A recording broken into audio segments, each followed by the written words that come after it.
Uh,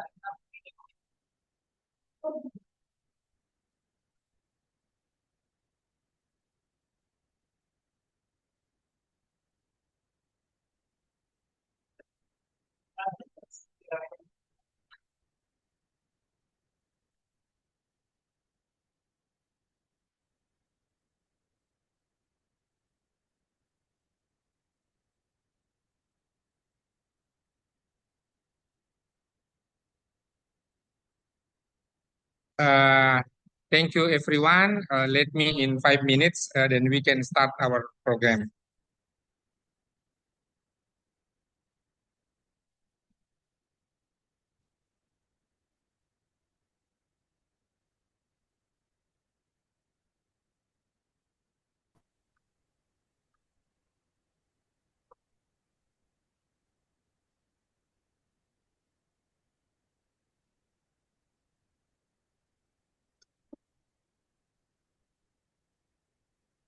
Yeah, let me start. Bismillahirrahmanirrahim. Assalamualaikum warahmatullahi wabarakatuh. Alhamdulillah wa syukurillah wa la hawla wa la quwata illa billahil aliyil azim. Thank you, everyone. We have here my brother Helmi, my brother Ebrahim, my brother Sahrudin Yasen, and my brother Armin Kasim for those allow us to uh, come and join online with a colleague from Africa, from South Africa, to allow us to identify the program that we can do along 2025. Let us recite Basmalah, Bismillahirrahmanirrahim, to start our meeting today, night or evening here in Indonesia. My brothers, this is a very good opportunity for me to have you. At least we have four of you uh, uh, want to spare your time to discuss with us what is the possibilities that we can do in between Indonesia and South Africa, or Africa and Asia, since decades in the past, we have a very good connection between Asia and Africa. One more thing, there is, sorry, Alhamdulillah. Yeah, there is one person, say Yusuf Al Makassari, that the person connect us between Makassar and Cape Town, and Makassar to Sri Lanka, Sri Lanka to Cape Town, and the person still alive, even that he already died and passed away, but still alive in our heart. That's why we are here tonight. But allow me one by one to invite you to speak, to listen to your proposal. What is the possibilities that we can do together? And then we will make a plan for a year long, 2025. Who will start? Maybe Ibrahim or someone? Yeah, maybe Ibrahim. So go ahead, my brother Ibrahim.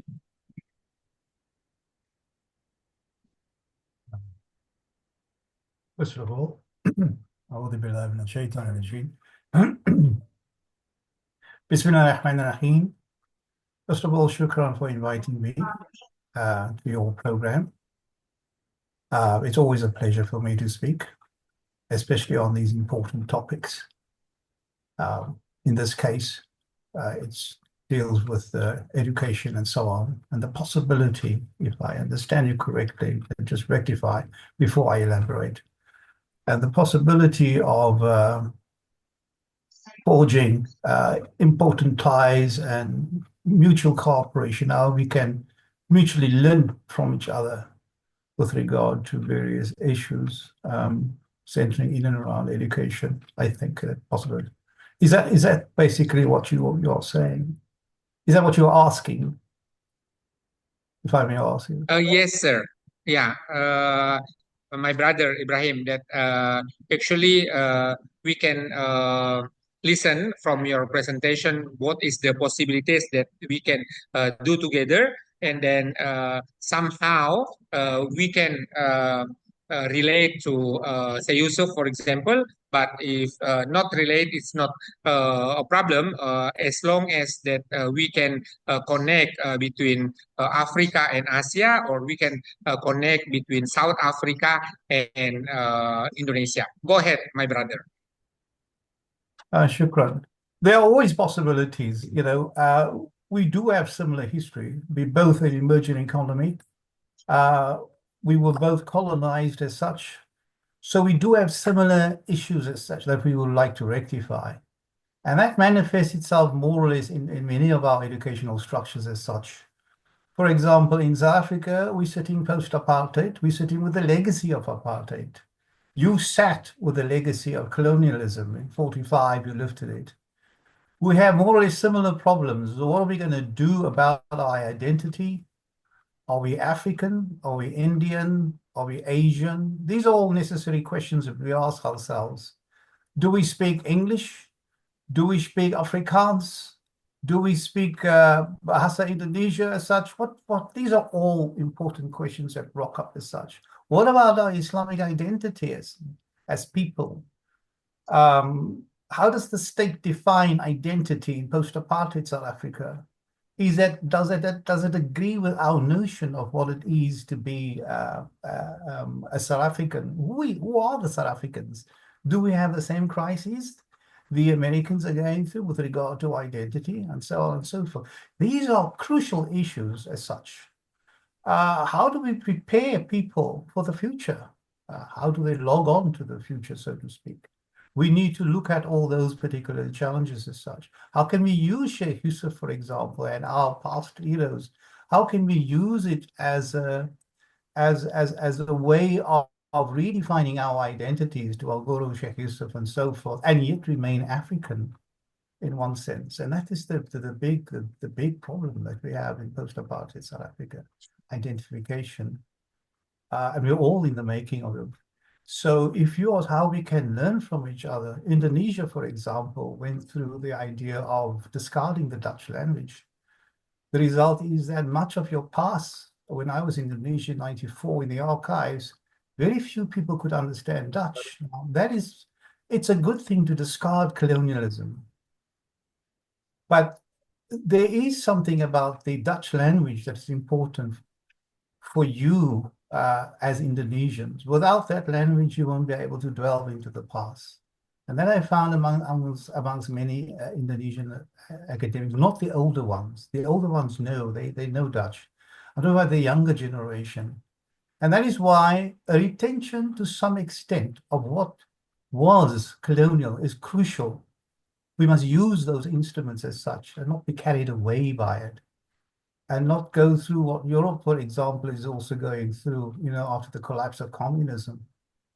Everything communist was just thrown out of the window. South Africa didn't do that. South Africa believed in reconciliation. There is something about the past, although it's unforgiving, but there is something that we can do in order to move forward without being destructive. The statues that represent imperial models need to be remodeled. We need to rethink about recontextualized, Africanized, in a sense of giving identity to us, in South Africa without being colonial as such, without having colonial minds. These are all the sort of challenges that awaits us. And I think the Indonesians have had, or probably still grappling with the idea of colonialism as such. I mean, many of you are speaking English, and many of the youth of today, I've noticed that, and once again, I'm speaking on the correction, but many of the youth think that English is the English language is the way forward, and the result is that their own Indonesian Bahasa has been destroyed. In South Africa, for example, we have 9 official languages, 1 national language, which is English, but there are not too many indigenous Black people, for the lack of a better word, who wants to speak their own language. And that is why they are losing it. And with that comes their culture. So there is lots that you can learn from us. There are many things that you can learn from. And one of it is that we are, we know where we want to go to, but getting there is not that straightforward as such. Because there are people who are unwilling to embrace the past. And there are people on one hand who has completely rejected the past. So we're sitting with a melting pot of mutually exclusive views as such, you know. So what you can learn from us is precisely the idea that innovation and change, because we're living in a global village as such, we need skills, we need certain skills to adapt, which you can also adapt as such. Skills of being critical about things, skills of being important forms of communication and so on. These are universal skills that will make us meaningful in the future as such. But there are also particular challenges that we need to, and that is the challenge of Africanization, and also the challenges of the underclasses. We have many people at university, for example, who needs assistance. They are there, they've been selected. But because of their not so good results, or thus poor grades, we need academic support programs for them. We can't just brush everyone with the same. This is not Harvard and Cambridge and Oxford and so forth. We in the emerging economy, we need to be inclusive. And that's what South Africa is trying to do. South Africa is trying to be inclusive as far as it possibly can. In the field of education, in the fields of almost everything, in the field of culture, in the fields of... So I think that those two challenges that we are trying to overcome is something that we can share with you, and how we are trying to sort that out, how we are trying to make it work as such. I think maybe not too sure what others might say, but with regard to your two questions, we can learn from each other. I think we have common challenges as such. To what extent those challenges have been ironed out, I'm not too sure what happens in Indonesia, but I do recognize that there are similar problems. Thank you, our brother Ebrahim Salie already come up with a couple idea, and then I notice one idea that we can learn from the experience of a day in South Africa. I would like to invite another brother of us who will speak, maybe Helmi, or I mean Kasim and Samad.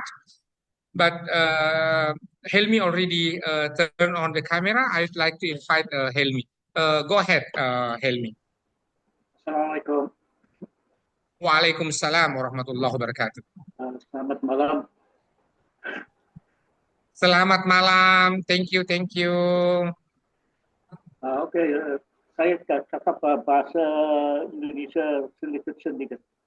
Oke, oke, oke. Saya cakap bahasa Inggris. What Prof. Ebrahim Salie points has raised is something to consider, but there will be always some other people that will have a totally different intake of what Professor Ebrahim Salie has spoken just now, because everything is now analyzed very carefully. Not like before that you have to wait for maybe 6 months or maybe a year for a correspondence or some of the opinions of the person that you didn't agree with. So everything is done within a day or less than a day, and you have to be on your toes how you answer these questions or the opinions that are presented at the forum like this. So it's no more that long wait for responses. That is totally out. So we in South Africa, which saya orang Melayu Petra, is that we have come from a very brutal past, extremely brutal past. So we must actually acknowledge that. But sometimes if you put it on in a panel discussion, nobody wants to listen to it either. Because some want to hide it away. That it never happened. It never happened. So our history of the Orang Malay is very traumatic to explain to other people, and we need to get past that, and also ask some people like Indonesia or Malaysia, Brunei, Singapore, and maybe even Filipino and Indonesia of how we can get over this hurdle of being brutalized in South Africa, especially the city of Sorrows, which Tuan Guru Rahmatullah from Tidori, as I explained when he first got out of prison. He explained that the Cape Town was a city of sorrows. So nobody wants to know about that, the city of sorrows, because they think that now, since 1948, it's only the ANC government's story that must be told. Okay, that story need to be told, but our story, what happens to our story? And that, like, we have accepted the African narrative of what happened to them, but they are not able to sit down with us for us to explain our narrative of what really transpired before they were what you call it, sidelined from government entities, and they didn't have any word in the parliament or in any forum. So now, at the present moment in Cape Town, our Malay history, sejarah, is totally in what you call it, they changed it so much, you don't know, the next morning you don't know what happened yesterday, because the change happened so fast that you can't even explain that. So I think maybe it's some other people has come on board. So if they can maybe help us to maybe explain how our history is now being sidelined, and that the majority of our African brothers, South Africa, the indigenous, their story is now on the forefront of every page and on TV news and everything. Terima kasih. Assalamualaikum.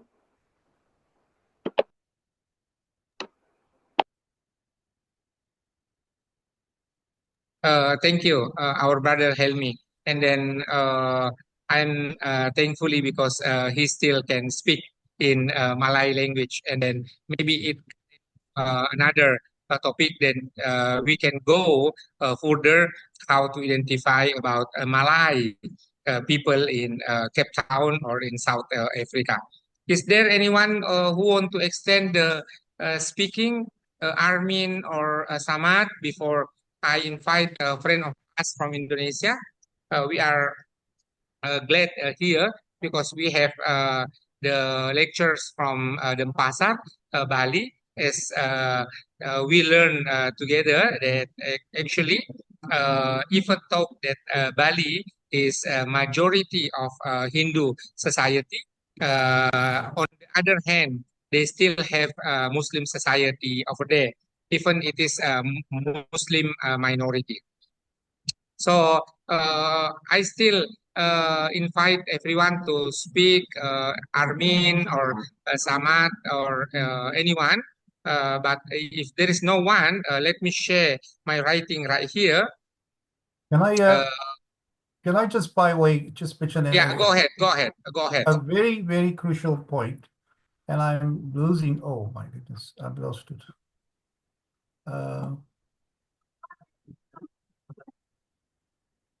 Okay. Technology gets the better of us.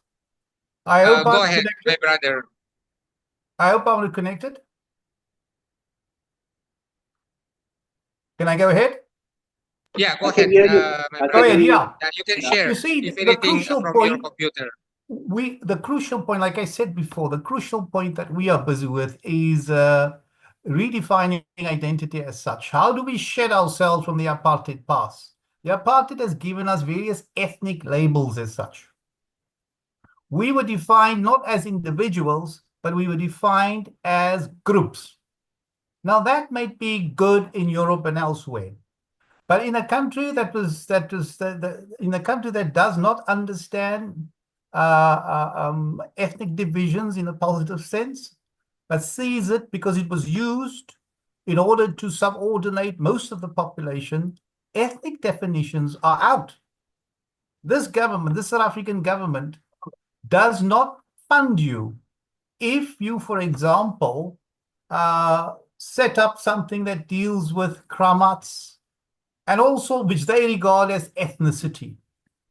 Your identity must be part of a broader identity, and that is what this government calls Africanization. In other words, if I should put it in simple language for you, you have to adapt whatever you are teaching, whatever is learning, whoever is learning things, that must be adapted to the African realities and conditions, so that you can establish somehow a curriculum that will bind people together and not divide people.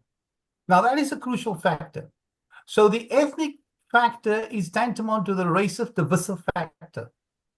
We need the Africanization, the leveling of the playing fields, which, however, we cannot dismiss.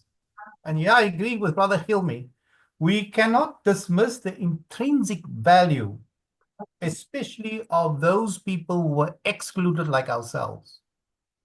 Their culture, their languages, their customs from the curriculum. We can't do that because everything in South Africa is about inclusivity,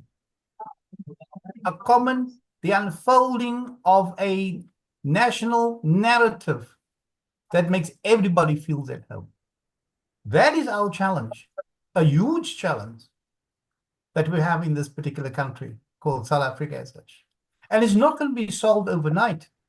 So you cannot invoke the word Malay because Malay is dubious.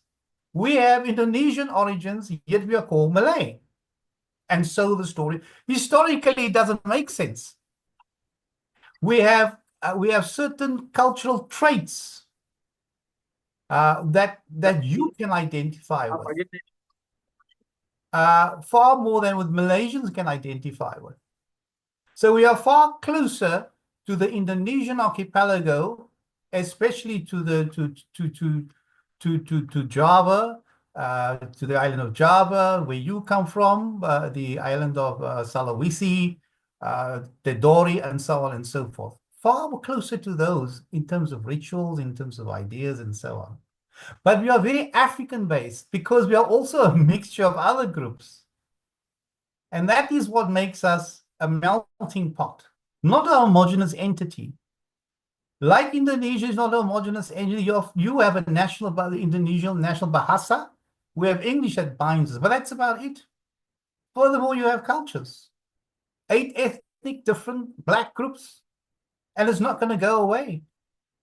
So the government's notion of not imposing, but of outlining and unfolding this national narrative is, for 30 years, it hasn't been solved because it's not easy to solve.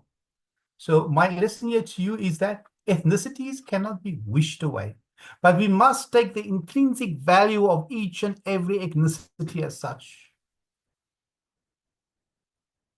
When you step into a class and you teach at university, at secondary level, wherever, this government expects you to be inclusive in your approach. However, you have to set the record straight. This was a country that was not discovered by a white man, by Jan van Riebeeck. You cannot discover something that already existed. It's foolish because it latches onto the notion that this continent was empty. It wasn't empty. It was full of indigenous people. That is the Eurocentric narrative that is totally unacceptable in this new South Africa, post-apartheid South Africa. And we need to make people aware of that. That's why today, far more than anywhere else, people are becoming conscious of who they are, where are they descended from, especially amongst what is known as the Malay people of South Africa. They are very conscious and I always say to people, it's nice to be conscious of your roots. It's fabulous. It's nice to know, but not all of us have aristocratic roots. That's not true. And we shouldn't start looking for aristocratic roots, kitabs and so on, because not everyone who came to Cape Town who were Indonesian were literate and an aristocrat. We have roots and we must accept those roots. And those roots are not pure. In the 19th century, for example, people already say the Malays of Cape Town are far from being what they were because of the mixtures, the creolization, to put it that way, as such. And that is who we are. We are creolized people with Eastern roots on the African continent. And that filters through to everything that this post-apartheid is all about. It's about all of these people, how we were uprooted, how we struggled. We have a voice. I'll give you an example. Take this book. I hope you can see it. I'll read it. It's in Afrikaans. The VOC aan die Kaap, the Dutch East Indian Company at the Cape. A marvelous book, over 500 pages. But what a pity. And look what it says. It says here, I'm going to read Afrikaans and quickly translate it for you. Elke hedendaagse Suid-Afrikaner, every contemporary South African, selfs al woon hy nie in Kaaps Hollands huis nie, although he doesn't live in a Cape Holland house, so to speak, Dutch house, or is nie Afrikaans sprekend nie, or not Afrikaans speaking, whether he's Afrikaans speaking, lives in the Cape Dutch house, or Calvinist, or Calvinistus, it cuts no eyes. He will accept the ideas, the lifestyles, the trade, the environment, and the heritage of the company period. What this book is trying to do is to justify the deeds of the company. Fine. But the company was all about the raping of Africa, using brutality in order to impose its rule. This book doesn't include it, and it is written by experts. So this is our problem today. We need writers, many more, not just Ebrahim Salihs of the world, to decolonize our history and to set the record straight. These statues of white people, those statues, fine, but they must be brought into the new South Africa, reinvented in order to fit the post-apartheid narrative. Then it makes sense. But as it is, yeah, this book is selling amongst Afrikaans, white Afrikaans-speaking people. It has a market. It wouldn't be published by Protea Hayes if there's no market for it. What is the alternative to this book? That's what we need. And that's the big dilemma. The Hollandse aan die Kaap, the Dutch in the East as such, they were there. You did something about that. Your history has been rewritten. We need to do the same on a big scale. Government, unfortunately, and us do not speak necessarily the same language, although we share the same tone as such. But we do not speak necessarily the same language. Brother Hilmi has pointed out the African narrative, the Afrocentric perspective in an ethnic sense. He's right. There are those people who are simply promoting the idea of black dominance. That is not what this country is about. Nelson, the late Nelson Mandela said, I, Nelson Mandela, have fought against black domination, and I have fought against white domination. So it's not about domination based on color. It's providing a space under the sun for each and every South African in this country. So the lesson that you can learn from us is that the struggle for an identity is always ongoing. It's not linear, it's not simplistic, it's not fixed, it's ongoing. Thank you. Shukran.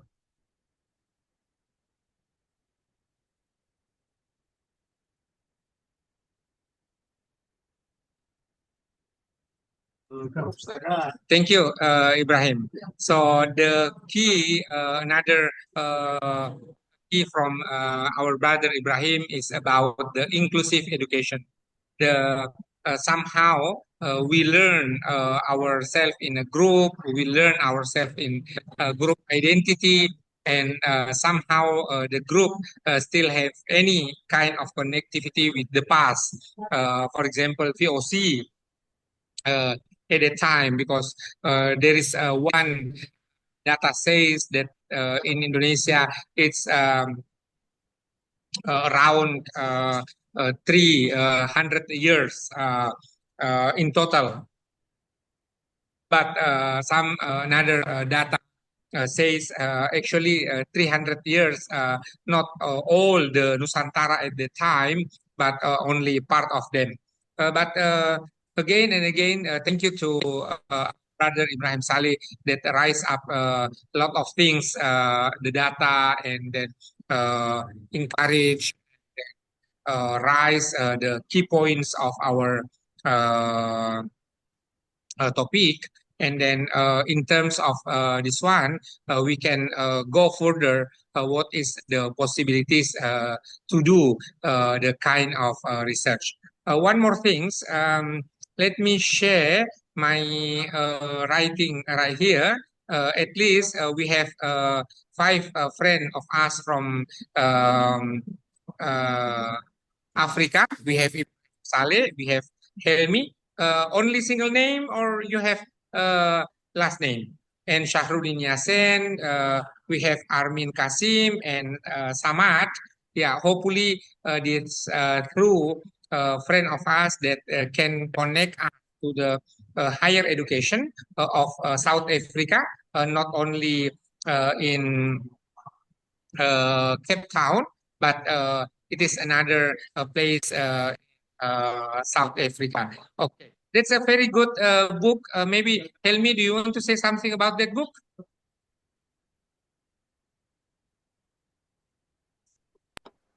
Prof, I just wanted to show you, actually, I was involved with the writing of this book.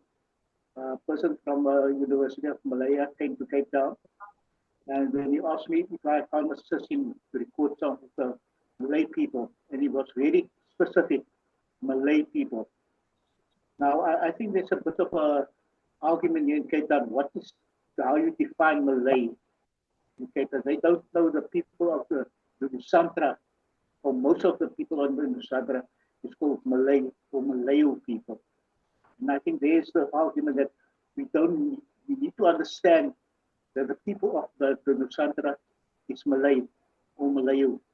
But I think in Cape Town, they totally forgot.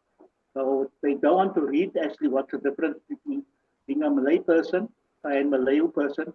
So if you say you're Malay or Malayo, they say, no, you can't be. You are of a different sect or whatever. So the question of identity, like Prof. Ebrahim Salie have said, has been with us since when the apartheid laws dropped, and since then,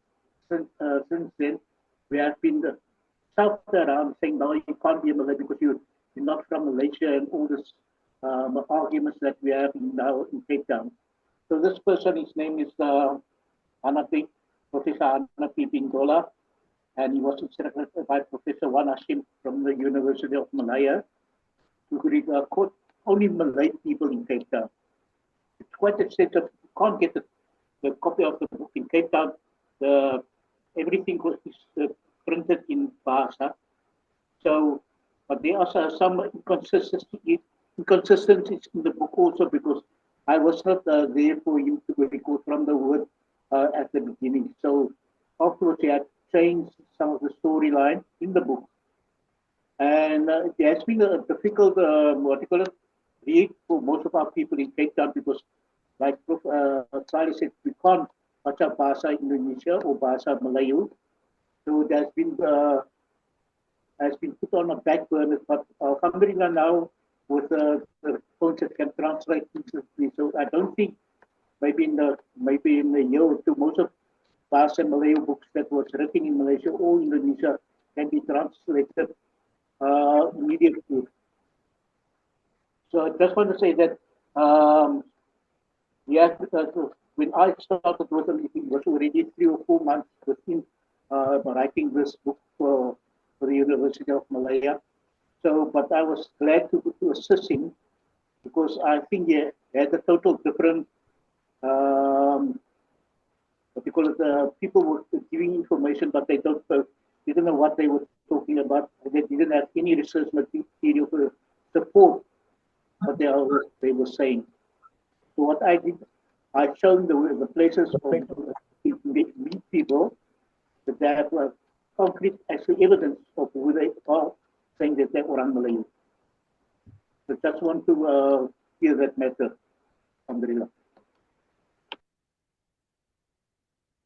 Yeah, thank you, Helmi. The word that orang Melayu is raised from the information from Helmi, it might be we can learn further from the term of orang Melayu, and then what is the connectivity with the South Africa society. Somehow, the arrival of Say Yusuf, actually, it was departed from Sri Lanka. So it might be we can have any kind of friendship or activity or network with the friend of us from Sri Lanka, it will be beneficial for our research together. Let me once again, this is the one that we can come up with our this small group. We have here Ebrahim Salie, we have Helmi, we have Sarudin Yasen, we have Armin Kasim, we have Sama, and Muhammad Barid Nizaruddin Wajdi. And for those who are still interested, you can write down over there in the chat box, and then will put on the shortlisted of a friend of us that we can go further for the next discussion. Yeah.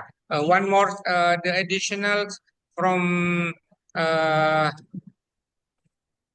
friend of us from Bali. Yeah. The representative of Stidem Pasar Bali. He is one of the staff, and then the director of the graduate program. This is the one that we can discuss. If you have still anything to say or anything to raise, feel free to speak about it, and then this conversation recorded, but not to share in public, only for our insight. Then we can identify for the next February what is the topic that we can discuss. Maybe Ibrahim Saleh, do you want to write something over there in the chat box? What is the topic, the big topic that we can come for the roundtable discussion online, and then from month to month that we can at least read books, and then we can collect this kind of information and rewrite to present with the new book. If Ibrahim Saleh, you have any idea? I'm more than happy to invite you. Okay. Shukran, sorry for that interruption. Can I be verbal about it? We'll chat about it afterward. What we need to do is precisely what the program is about. For example, we are here to find solutions to common problems. Sure. Yeah. Right? So would So you like one of the common problems that both of us had or still have, and I think so, and I'm not too sure whether any of the Indonesians or so on have agreed with me about the idea of Africanization, indigenization of things as such, making things indigenous as such as opposed to foreign or other. You know, now, sure. right, that or decolonizing things, in other words. Like someone said, decolonizing the mind. How do we do it? How do we do it at university? How do we do it at all levels of education as such? But Okay, besides making the student, because this is an educational conference, making the student adaptable to the 21st century. sure, sure, South Africa has a specific problem. That problem, I think, is shared with Indonesia. sure, The post-independent problem, so to speak. The question of sure, identity, how to rid sure. ourselves, decolonize ourselves. That's all. That's most of the third emerging economies have that particular problem to various extents. We Okay, were the my last. brother, would you like to write down what is actually in one sentence on one in word that what is the topic? For The example, topic is finding solutions to our post-independence problem. Our post-independence is post-1940. Your post-independence is post-1945. Now that's a long time. finding okay, Yeah? finding solution Finding solutions to our post-independent problems as such in education. to In education, yes. yeah, I've mentioned one of our problems that we have here is the idea of how to Africanize education as such, how to do that. We're fortunate enough, look at that can come from various, well, we're fortunate enough to have a national government, remember, of a national education department where there is uniformity with regard to curriculum and with regard to policy implementation. So it's easy to do it once you have a national department as such. Now, admittedly, South Africa's national department, as what is known as a CAPS document, it's a curriculum and assessment policy statement, and that statement is there to make is bent on sharpening the skills. It's a skill-based thing. Skills for students, whether they're from primary, secondary, or tertiary, to sharpen their skills for the 21st century. Okay, that's a program. In what we can do is that's why I said evaluating the success of these post-independent problems as such. We had a problem. Our solution was the CAPS document hasn't ever been successful in this country. You can have the same thing. The other that's making people adapt to the 21st century. But we also have specific problems, and that's what the problem of Africanization. To what extent is it taking place? To what extent have we succeeded? To what extent, in other words, to what extent have we rid ourselves from colonialism? And are we succeeding? Then there are social economic problems in spite of all of this, such as the weakest student. How do you accommodate for the weakest student at your university? Bearing in mind, post-apartheid is about inclusivity, including everyone, taking everyone with you. Gone are the days that the professor stands in front and only speaks to the few. That's why we have tutorial classes, smaller classes. Size, South Africa's size is huge. We have so many matriculants, but so few universities. So you can expect a massive problem. And I think that problem is the same in Indonesia. There's a demand and a supply. The infrastructure cannot hold. So you're going to have huge classes. How do we deal with that? These are that's why I said the post-independent problems. What are those problems and how are we dealing with it? That should be our next topic. And to what extent have we succeeded in doing it? How far away are we from our goals, from our set goals, and so forth? Those are the important problems. It is no use speaking about sharpening people's skills to match into the 21st century and be and to have a nice job. That's wasting time. You cannot go to university simply because you want a good job. You have to be skilled to fit into the 21st century.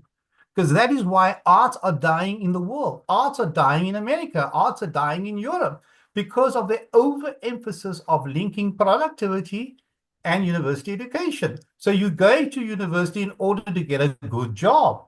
But most of the time they are biased towards the sciences and towards business, And they exclude the arts, the social sciences, for example, which have such an insignificant presence in the whole of Europe and in America. I have many friends who are professors at the university because the Americans cannot find substitutes for them. That's why they are leaning on foreigners in order to do the job. Now, we don't want to go to that same problem that the Americans in the so-called, quote unquote, first world is going through. We need to level the playing fields. You can't just focus on science. Yes, science are important. And by the way, I'm the only South African that has used science, mathematics, science, and the social sciences. And the two can be combined. But this over-biasness towards the sciences, technology is important. That's not the same as science as such. Technology is important, of course, because that simply carries on. Okay, and in our lessons, technology must be part and parcel of our lessons, which I think most of us are basically doing. It must be optimized. Not everybody can afford technology. Is expensive. Not everybody can afford it. I should go to any class, you will see there are people, for example, sitting there without laptops, but they have phones. Of course, they have phones. You don't necessarily need a laptop if you have a phone. So your lesson that you when you walk into the lecture room, your lessons must be structured in such a way that you take every or most people with you. You can make use of Moodle, for example. You can instead of allowing the thousands of students sitting in your first year classes, simply watching on their laptop something other than what you are teaching. These are the other complications with overcrowded classes. How do we deal with those things? It's nice to speak about an identification problem. Yes, that's one of the challenges. Our universities, for example, have soup kitchens. There are some universities with soup kitchens. You cannot think on an empty stomach. So how do you deal with that? In South Africa, our identity problem is not only as South Africans, it's also as Muslims. So the problem is multifold. And that's why we can share many of those problems and what we are dealing with it. I think that should be the next thing. How we can deal with these particular problems as being highlighted here. I'm not the only person that can speak on this as such. But I think the points that I've raised, with all due respect, I think the points I've raised are important to be discussed.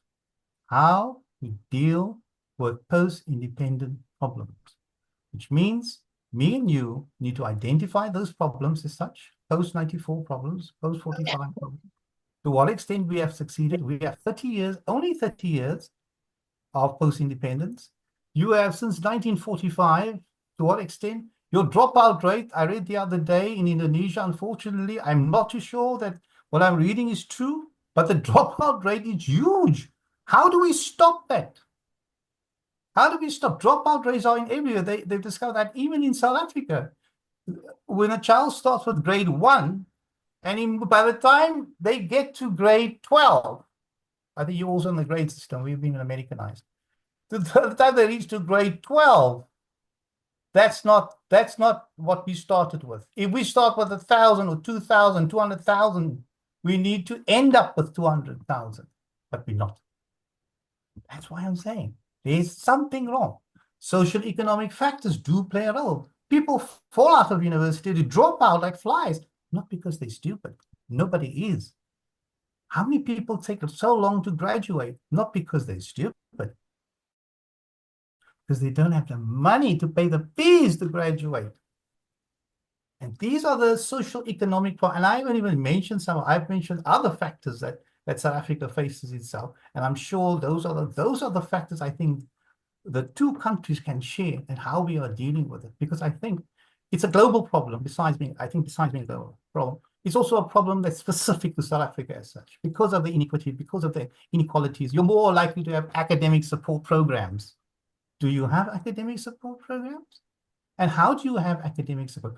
Unfortunately, in this country, most academic support programs, and we no longer say it's for the stupid few, but I mean, that's how the university students are saying, oh, he's only going to academic support program. But those programs are necessary because not every single student that enters university enters to the same level of motivation. We need to accommodate. Remember, the policy is about inclusivity, not just a few.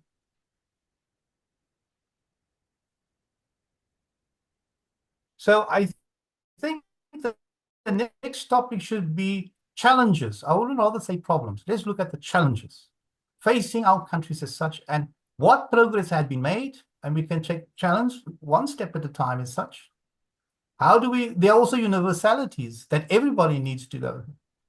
As far as skills are concerned, those skills everybody can adopt. I mean, I've listed a few skills here, and I'm sure everybody, you don't have to be Indonesian or South African, critical thinking. How do you implement that in your classes, for example? We heard about the Bloom's taxonomy. Of course, the Bloom's taxonomy is important as such.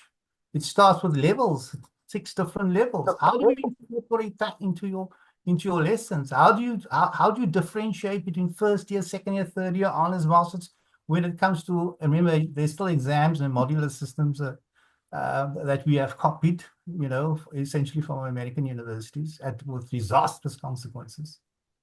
But once again, how do we do that? How do we filter it in? Are your papers graded, for example? Do they grade? Is there a national policy with regard to grading the papers at university level? And I'm not talking about senior, secondary, or primary. I'm talking about at university level. Why have we failed in not grading grading these papers for it? These are the specific problems that tend to crop up as such. So it's important the skill part is important, and the challenges we need to look at. Skills can be universal. South Africa and Indonesia can share skills. Creativity, collaboration, communication, digital literacy. These are all necessary. If you want to survive in the 21st century, you need those things. So we can share, and how do we actually do it as such? But we have specific problems, and we have specific problems and we have universal problems. And that can be addressed in our next meeting.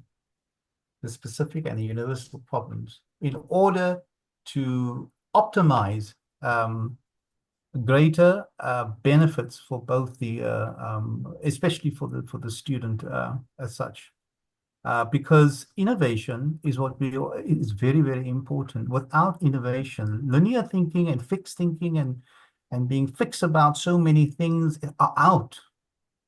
Globalization has taught us one thing: nothing remains the same. Everything is consistently changing.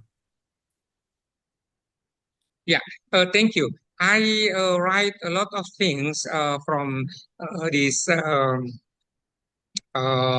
idea, not only about the inclusivity that already mentioned before, but how to learning science, learning STEM is a good one, but it is not enough. Only the kind of the part of the science and then STEM. So somehow, let me share that the right here from Ebrahim. It is about finding solution, connect to post-independence, connect to education, how to prepare to see the ahead agenda of us, not only for one people, but a group of people, and then how about innovation, about collaboration, and a lot of things, the topic. Thank you very much for this such kind of idea already connect us between Indonesia and South Africa, between Asia and Africa. We learn from the past. Actually, our leader, like Sukarno, give me 1 second. Connectivity to electricity.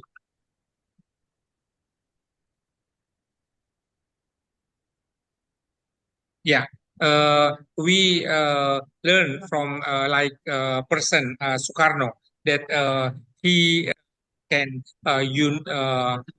unify between Asia and Africa and make one to be independent. And then the only one nation that attend of the Asia Africa at the time in Bandung, it was Palestine. And then thankfully, because somehow the war between Palestinian and then Israel already stopped since the Sunday, the last Sunday, and this is a very good news. Thank you to Helmi, Armin, and then Ibrahim still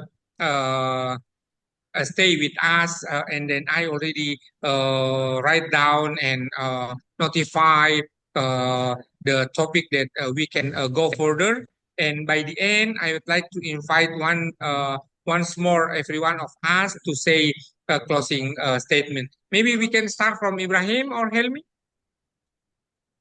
or Ibrahim. You want to say something as the closing statement? Go ahead, Yeah, my brother. yeah, I'll start with that. Maybe we can latch on to that. I think Indonesia and South Africa are emerging nations as such. One of these days, you will be part of BRICS, alhamdulillah. Now we all economically part of the same equation. Okay, I believe Indonesia will be part of BRICS very soon. Okay, that's a good thing. De-dollarification, like we are de-dollifying the world, so we need to decolonize the world as such. Both our nations are very strict on that. I am absolutely convinced. The fact that Indonesia is going to be part of BRICS one day, believing that decolonization is the way forward, likewise, in South Africa as well as in Indonesia, we do believe to rid ourselves of these foreign influences on our educational systems, on our identity formations and so forth, while at the same time we acknowledge that globalization, we cannot go without globalization. We need to have digital literacy. That's very, very important. The world will simply be not a good place for you at all. In fact, many of the students have identified those professors who are pre-computer and post-computers. I'm not going to tell you where I fit in, but pre and post-computers is basically what they're saying. But it's important, we need to be part of globalization, but we need not to be overtaken and absorbed by it as such. We need to retain our identities, like we are doing when we establish an alternative to the West, to the dollar and so forth. I think South Africa and Indonesia are well positioned as such. We have a long history of resistance to colonialism as such. Both South Africa and Indonesia, as we are on record for that. So I don't think our task will be in vain. It's not easy because we are both sitting with multi-ethnic populations, each with a different ideology.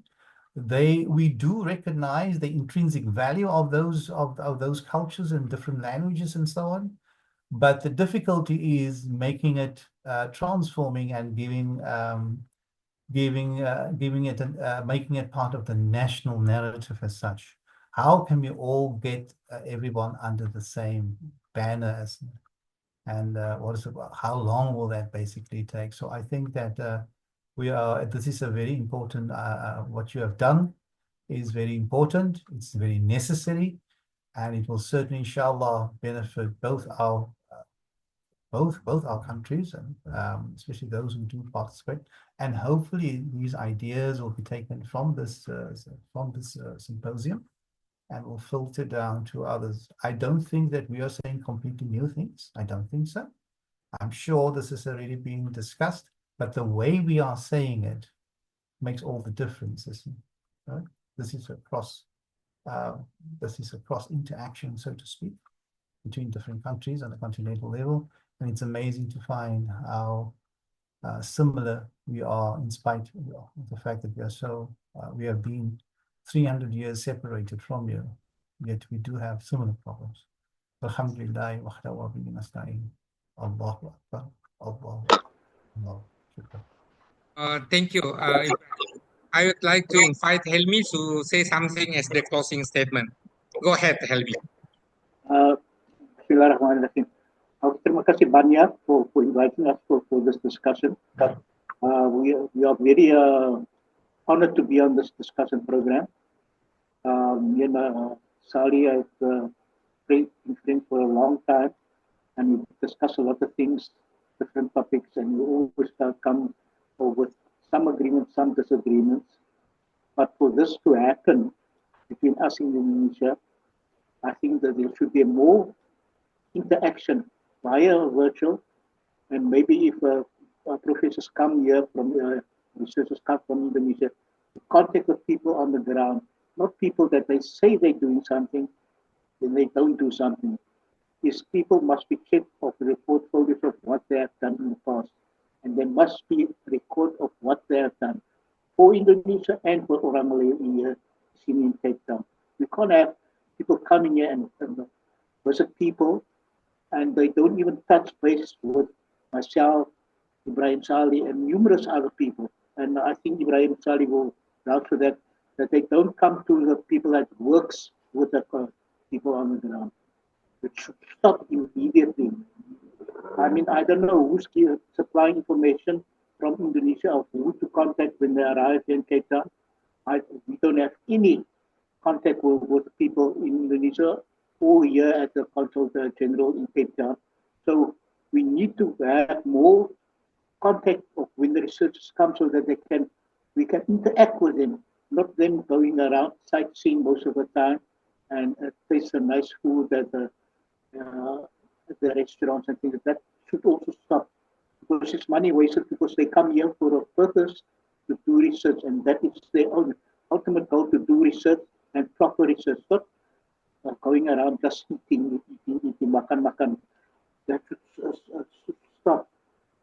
And also, I personally want to say terima kasih to the KJRI in Cape Town of introducing Bahasa Indonesia. But the problem with that is that the advertisement of how to recruit people to enroll for the Bahasa Indonesia class.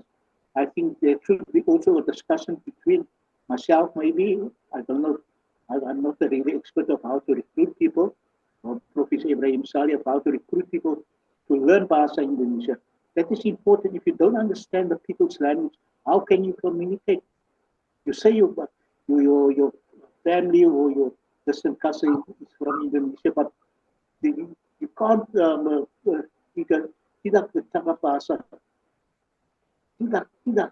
So how can you do that if you cannot cakap bahasa and speak yourself brethren, but you can't speak bahasa Indonesia? So that also must be looked at in a different way. I don't know who's going to do that, but I think there should be serious considerations of how to recruit people to cakap bahasa Indonesia. Okay, and we are the only people, which was said in the article that was written by a journalist some time back from Indonesia, that we are the forgotten people. So how can we be the forgotten people forever? That must also stop. We are not the forgotten people. We like to introduce ourselves, but every time the door is shut in our faces, and that we need to open that door so that we can get in, inshallah. Terima kasih. Assalamualaikum. Waalaikumsalam warahmatullahi wabarakatuh. Tonight in Indonesian time, I'm more than happy because I have a very good opportunity to speak with a friend of us, a brother of us from Africa, that we can enhance our activity in the near future. But I already write down over there the topic that already proposed from Ebrahim, Salie. Thank you very much. Thank you very much for those who are investing time to accept my invitation. And then I would like to invite you to recite Hamdalah. Alhamdulillahi Rabbil Alamin. Thank you very much for again and again allow and allocate your time to log in to Zoom for tonight in Indonesian time and in this afternoon for Jum'ah over there in South Africa. Thank you. Billahi taufiq al hidayah. Wassalamualaikum warahmatullahi wabarakatuh. Have a nice evening, everyone. Have a nice afternoon, everyone. Yeah, thank you. And I would like to stop the Zoom. Bye. Berjumpa.